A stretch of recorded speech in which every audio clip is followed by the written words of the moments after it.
(2023년)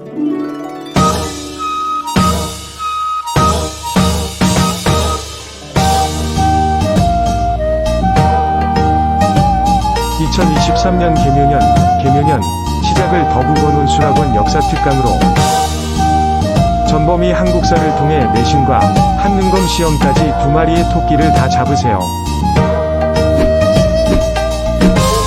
네, 14강입니다. 조선시대가 갑자기 신분제가 동요하기 시작해요. 왜 신분제가 이렇게 동요하게 됐을까? 그리고 왜 농민 분기가 일어났을까를 한번 알아보도록 하겠습니다. 자, 때는 이제 정조께서 돌아가시고 나서 어린 아들 11살의 나이로 왕위에 올랐었던, 11살이면 몇 살이야? 초등학교 3학년이죠? 4학년인가요? 죄송합니다. 초등학교 4학년이잖아요. 너무 어린 친구예요. 초등학교 4학년이 뭐 할 수 있겠어? 일명 초딩 정치라고 불려줘야 되는데, 근데 실제로 순조가 정치를 할 수는 없었죠. 그러다 보니까 정순왕후가 대리로 이제 정치를 하게 되는 거예요. 정순왕후의 수렴청정 기간이 있었고, 그리고 나서부터는 외척 가문, 한마디로 이 정조와 외척 관계였었던 김조순의 이 김씨 가문이 세도 정치를 이끌어 나가면서 이제 굉장히 혼란해진다 그랬어. 조선이 어떻게 망국으로 치닫는지 이야기하기 전에 이 조선 후기의 경제와 사회의 변화에 대해서 먼저 설명을 드릴게요. 이 파트를 먼저 하고 이제 혼란되었었던 이 시기를 얘기해 볼게. 때는 이제 조선 후기에 들어서 가지고부터는 우리가 농업도 상업도 크게 발전하게 돼요. 자, 농업은요, 모내기법이 시작이 됩니다. 모내기법, 모를 어떻게 하는 거야? 모반에서 미리 기르는 거예요. 그쵸?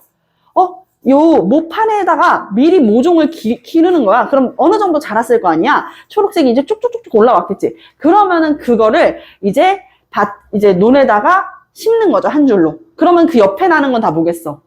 잡초잖아. 그치? 한 줄로 이렇게 구멍을 뚫어가지고 심어 놓으면은, 그럼 그 옆에 나는 건 다 잡초니까 잡초를 쉽게 어떻게 할 수 있어요? 제거할 수 있는 것이죠. 그래서 잡초 제거에 용이해가지고 이전까지 농사에 들었었던 노동력보다는 훨씬 더 적게 들었다는 거야. 그러면서 이 모내기 비법이 전국적으로 확산되었었다. 그러면서 이제 노동력이 크게 들어가지 않았다는 이야기. 자, 거기에다가 이모작이 가능했었다. 자, 이모작이라는 건 무엇일까? 이가요, 여러분들 한자로 다를 이자입니다. 다를 이. 한마디로 한 밭에다가 농사를 몇 번 지을 수 있다는 뜻일까? 2번 지을 수가 있는 거야. 다른 품종을 2번이나 지을 수 있다는 거야. 같은 건 안 되지, 얘들아. 다른 품종을 2번이나 지을 수 있었던 것을 뜻한다. 어떻게 그랬냐? 당시에 벼를 5월부터 10월까지 이제 농사를 짓고 10월부터 5월까지는 보리 농사를 짓는 거예요. 이렇게 벼와 보리 농사를 지어가면서 한 밭을 쉬는 시간이 없는 거지. 쉴 시간 없이 계속 굴릴 수가 있었다는 거죠. 그러면서 이제 훨씬 더 이 농민들도 성장해 나갈 수 있었겠죠. 경제적인 안정도 찾아오게 되면서요.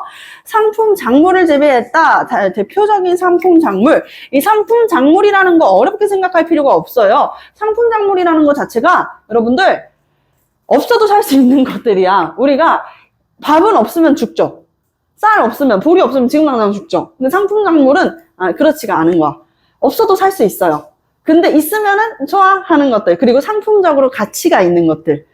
뭐가 있을까? 인삼, 그리고 담배. 모르는 친구들도 있더라고. 이제 세계사 수업하는데 모르는 친구가 있어가지고. 담배가 여러분들 지금 우리가 이렇게 이 시중에서 판매하는 담배 있죠? 하얀 색깔 막대기. 그 막대기가 맞아요. 그 담배 밭에서 나요. 이러면은 이제 모르는 친구들 눈 휘둥그레진다고. 그 담배 안에 보면은요, 갈색깔 이상한 가루 같은 게 들어가 있죠. 그거 식물이에요. 담배라는 식물입니다. 그 담배라는 식물 잎을 말려가지고 말아서 피우는 게 담배였어요. 그렇기 때문에 인삼이나 담배 같은 것들도 재배를 했었다. 이게 상품 작물이었었다. 팔렸기 때문에. 자, 이렇게 이야기를 하면서 이렇게 농업이 발달해 나갔었던 것입니다. 자, 그리고 상업은요, 공인이 발달해요. 공인은 선생님이 아까 전 시간에 대동법에 대해서 짧게 설명을 드렸었잖아요. 그쵸? 대동한다. 토지 한 결당 이제 쌀을 12두를 걷는 이 것이었는데, 공인은 그거야. 아까 공납의 폐단에 대해서 이야기했잖아요. 산에 사는데 갑자기 전복 구해오래. 유진아, 너네 집 어디 살아? 우리 집 완전 산골짜기인데? 그래? 그러면은 이제 전복 구해와. 이러면 어떻게 할 거야? 석화 구해와. 이러면 어떻게 할 거야? 그때 이제, 우리를 시키면, 그러니까 우체국 택배 같은 거야. 오늘날에. 공인은 우체국 택배. 직접 이제 전달까지 해주는 공인이라고 하는 존재들이 있었단 말이에요. 대동법이 확대되면서 우체국 택배처럼 그 공납의 폐단을 막기 위해서 우체국 택배가 존재했었다. 그게 공인들이었었다. 이렇게 이해를 해볼 수가 있고요. 보부상들은요, 걸어다니는 상인들이에요. 시장이 열리면요, 등짐을 메고 그 다니는 사람들 장시라고 얘기합니다. 시장이 열리면 가가지고 거기 그 동네에 없는 것들을 팔고, 아니면은 뭐 그 동네에서도 팔긴 팔지만 잘 볼 수 없는 것들을 파는 거야.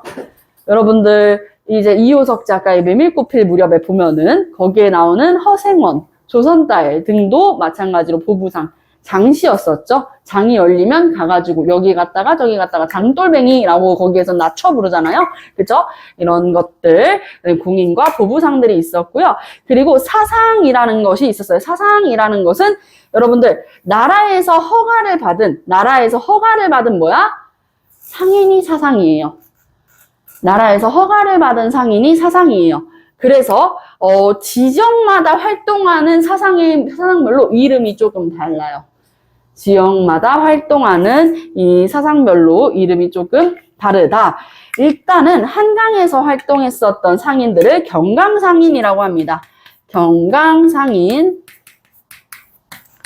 경강상인이라고 하고요. 의주는요, 여러분들 의주 어딘지 알지? 선조가 피랑 갔었던 거기였잖아요. 그죠? 조금만 더 하면 어디로 갈 수 있어요? 청나라, 중국으로 갈 수 있잖아. 그치? 우리가 청나라는 무슨 민족이라 그래요? 여진족. 근데 그들 스스로는 여진족이 아니라 뭐라고 불렀지? 만주를 근본으로 한 만주족이라 그러잖아요. 그래서 만주에서 활동을 한다. 만상이라고 합니다. 만상 아시겠죠? 선생님은 외울 때 만주를 많이 떠올렸었어요. 만주. 자, 개성. 특히 이제 여러분들이 알고 있는 인삼을 주로 이제 판매를 했었던 이 개성상인들, 개성사상들은 개성이 개경, 고려의 수도였었잖아요. 처음에 고려가 건국됐을 때 개경을 뭐라 그랬지? 송악. 송상입니다. 송상. 부상은 내상이 되겠습니다. 이렇게 경강상인 만상, 송상, 내상. 중학교 때는 선생님이 이거 외울 필요 없다라고 얘기를 했는데, 고등학교 때는 시험 문제에 너무 자연스럽게 나와요. 고등학교 시험 문제는 너무 자연스럽게 나와버리니까, 여러분들 지금부터 조금씩 눈에 보고, 이래서 만상이었지? 만주에서 활동한다? 만상이었지? 개성은 송악이었지? 송상이지? 부산은 내상. 뭐 이렇게 이해를 해주시면 되겠어요. 자, 그리고 이제 우리 동전, 화폐경제가 들어서기 시작한 거야. 화폐경제. 이전까지는 화폐경제의 개념이 그렇게 막 제대로 축적되어 있지 않았는데, 왜냐하면 지방마다 쓰는 그런 동전들이나 이런 것들이 좀 달랐었단 말이야. 근데 이때는 전국적으로 이제 100년 걸렸어요. 상평통보 전국적으로 쓰는데 100년이 걸렸는데, 그래도 숙종 때 이제 아예 자리가 잡혀가지고 상평통보를 통상적으로 다 사용하기 시작했습니다. 동전 어떻게 생긴 줄 아시죠? 이렇게 동그란 모양의 사각 모양으로 상평통보라고 써져 있습니다. 상평통보라고 써져 있는 요 동전을 가지고 화폐경제가 시작되었었다. 그리고 민간광산 채굴한다는 것은 은이나 금을 채굴하는 것도 허용을 했어요. 허용을 했었다. 해가지고 이제 광부가 된 광부들도 굉장히 많았었죠. 여기까지 이야기를 하면서 경제 발전이 되는 것 같아요. 이제는 시장 경제가 발전하는 것 같아요. 이렇게 되면요, 무슨 일이 생길까요? 농업을 통해 가지고 부를 쌓은 농민들이 등장하지 않을까요? 우리가 그들을요, 이렇게 이전보다는 더 쉽게 적은 노동력으로 더 많은 이득을 취할 수 있게 된 농민들, 그리고 부를 축적한 농민들을 분농층이라고 합니다. 분농계급, 부를 축적한 농민들이란 뜻이에요. 너무 쉽죠? 자, 이 분농들이 존재했고, 부를 쌓았어. 자, 근데 부를 쌓았는데도 불구하고 돈 없는 사람한테, 가난한 사람한테 고개를 조아려야 돼. 왜? 신분이 존재하니까. 그런데 되려요, 양반들은요, 이런 농업활동이나 상업활동을 할 수 있을까요? 양반들이 싸다, 장안에 화제가 되는 무엇이 왔어요. 이럴 수 있을까요? 상상하기 어렵죠. 맞아요. 양반들은 농업이나 상업활동을 할 수가 없었습니다. 그래서 어떤 일이 생겼냐면, 이렇게 소수의 양반들, 원래부터 집안이 잘 살았었던 소수의 양반들이 권력을 독점하고 명분만 존재하는 몰락 양반들이 등장했어요. 향촌사회에 그냥 겉만 번지르르 집안만 이제 양반인데 돈은 없는 거야. 자산은 없는 거야. 그래서 재산 없는 몰락 양반들이 등장한다. 그래도 어떻게 항상 뒷짐지고 이렇게 이렇게 다니면 사람들이 아이고 나리 선비님 안녕하십니까 이럴 거 아니에요. 그죠?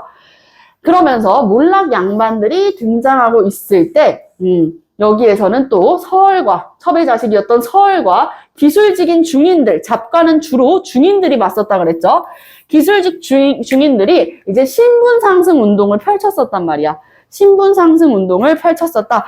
이렇게 되니까 특히 이제 19세기에 신분 상승 운동이 주가 되다 보니 서얼과 기술직 중인들의 인식도 굉장히 많이 달라졌어요. 여기에다가 플러스, 자, 부를 축적한 분홍들, 그리고 상업 활동을 통해 가지고 이제 부를 축적한 상인들이 있을 거 아니야. 이 사람들 돈 많아요? 뭐 살까요? 이 사람들은 돈이 많아. 좋은 집 살고 사고 먹고 싶은 거 먹고 할 수 있는데, 그럼에도 불구하고 이 양반들한테 뭐 해야 돼? 양반들은 에이 이런 천한 놈들, 이런 중인 나부랭이들 이렇게 얘기를 하잖아. 신분을 사야겠다 라고 생각을 하게 되는 거야. 그래서 신분을 사여 납속이나 공명첩을 통해 가지고 신분을 사는 이제 일반적인 양인들이 존재했었다. 중인들, 평민들이 있었다라는 것이죠. 사는 사람들이 존재한다. 그래서 이렇게 공명첩, 한마디로 이름은 비어있는데 이 신분을 돈 주고 사는 거지. 이름이 비어있는 이 양반 문서인 거야. 이 사람은 양반입니다 이렇게 되어 있는데 이름이 비어있어요. 그럼 내 이름을 쓰는 거지. 김계동, 유진 이렇게 쓰는 거야. 그럼 이제 나도 뭐가 되는 거예요? 양반이 될 수 있는 것이에요. 이렇게 돈 주고 신분을 사는 행위를 행하게 된다는 것입니다. 아시겠지요?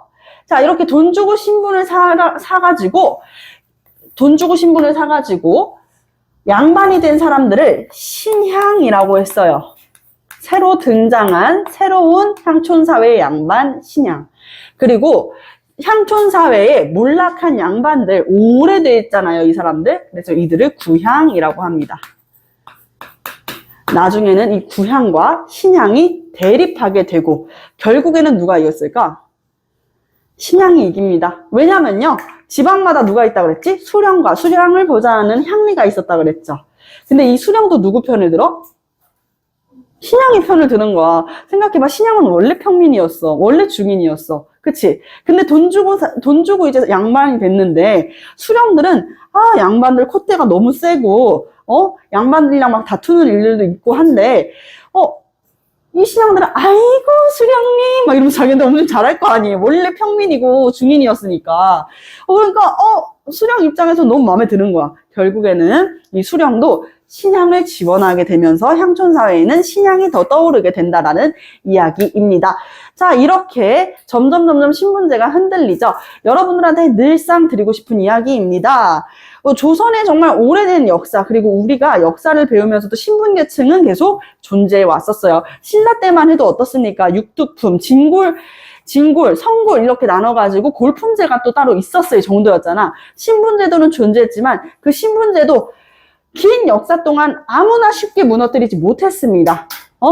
우리 노비 만적을 떠올려 보세요. 우리 왜 이러고 살아야 돼? 하면서 만적이 난을 일으키려고 했지만 만적의 이 개혁적인 난은 펼쳐보지도 못한 채 그냥 누군가의 이제 일러 바침으로 인해 가지고 끝이 났었잖아. 근데 결국 이 신분제를 자연스럽게 무너뜨린 게 뭐야? 자본주의의 등장이라는 것이죠.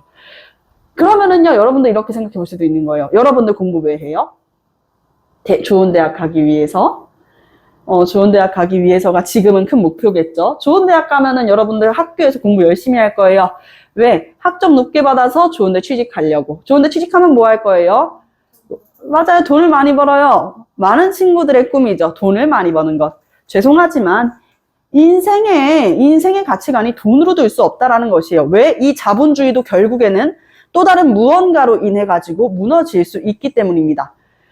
자, 이전까지는 19세기, 20세기까지는 많은 식민지를 보유하고 있는 나라가 가장 잘 사는 나라였고, 그렇기 때문에 영국이 해가 지지 않는 제국으로 불렸어요.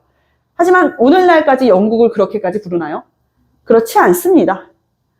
자, 자본주의가 들어서고, 그리고 평화주의가 들어서면서 전쟁은 잘 일어나지 않게 되고, 이전까지는 전쟁 진짜 밥 먹듯이 했잖아, 얘들아. 전쟁은 오히려 우리 사회에서는 조금 거리감이 있는 것이라고 생각하죠. 그 역사가 지금 100년이 채 되지 않았는데도요. 러시아와 우크라이나에서 전쟁이 일어나고 있는데도 전쟁은 우리와 상관없는 것이라고 생각을 하죠. 언젠가는 우리의 이 자본주의도 무너지게 될 것이에요. 그럼 우리가 본연의 우리는 왜